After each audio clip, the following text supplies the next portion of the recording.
Straight Life by Art and Lori Pepper.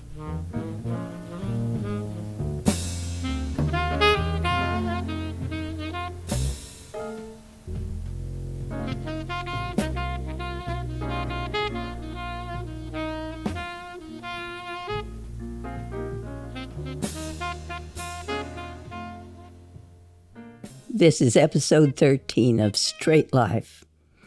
In episode 12, Art and Patty were playing sex games and Art was in Stan Kenton's band.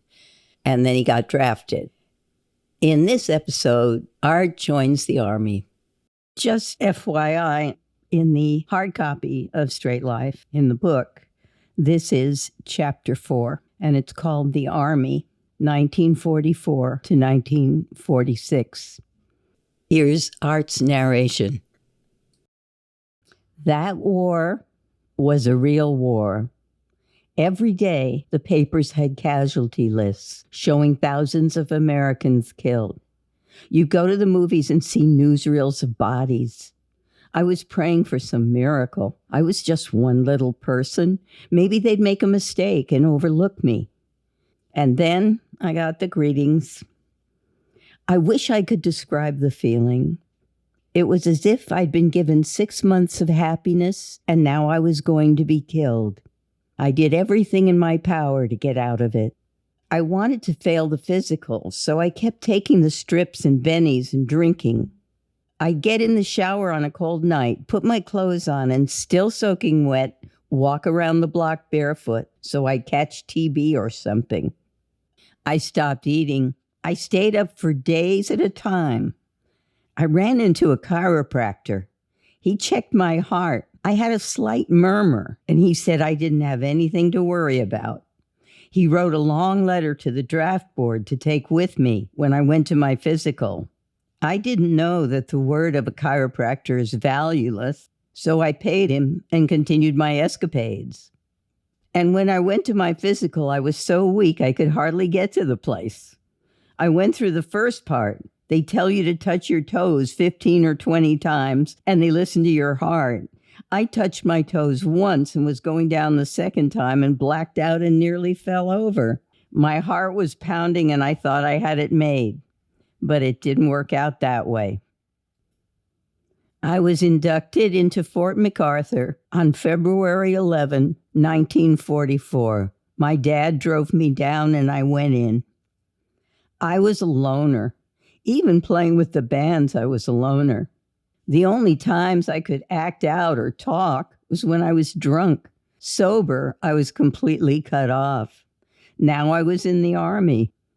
I had trouble going to the bathroom. I couldn't urinate in front of people. I couldn't do the other thing. I stayed at Fort MacArthur, having physical examinations and being miserable, and then they sent me to Fort Sill, Oklahoma. You took 17 weeks basic training to prepare you for overseas. We did everything imaginable at Fort Sill. We marched, we drilled, we scrubbed. It was a field artillery base, so we fired all kinds of weapons. Whit, one of my stepfathers, had taught me how to shoot a .22, and I was an excellent shot. I got an expert's medal. After that, we threw hand grenades, and then we went through obstacle courses, climbing ropes and infiltration courses with barbed wire around them. You crawl up onto the course from a trench, and you have to stay flat on the ground because 50 caliber machine guns are being fired over your head, 4 feet in the air. If you raised up, you'd get killed. They had holes with landmines, and the landmines would explode, so you'd feel as if you were in battle. Since we were in Oklahoma, there were water moccasins and copperhead snakes. They used to crawl down on the course, and a couple of people were killed while I was there because they ran into a snake, flipped out, stood up, and got shot. You go through it twice in the daytime and once at night, and at night, every 4th or 5th bullet in the machine gun clip is a tracer, which means it lights up. You could see these flashing bullets going over your head. The only other person that wasn't from the South in my platoon of 78 men was a guy named Dennis from Kansas. All the rest of them were from Texas and Oklahoma and Arkansas, and they really disliked Northerners, and me especially, because I was from California. Hollywood, they called it. They used to make fun of me, and I got into a lot of fights. Dennis was a real towhead with cowlicks and everything. A Dennis the Menace type kid. He was open for anything. He just wanted to have fun, and we liked each other. We used to go into town on weekends, Lawton, Oklahoma. They only had 3-2 beer, but you could get drunk on it. And every now and then you'd run into a bootlegger who'd have whiskey or gin smuggled in from Texas. One night, Dennis and I went to town and really got wiped out.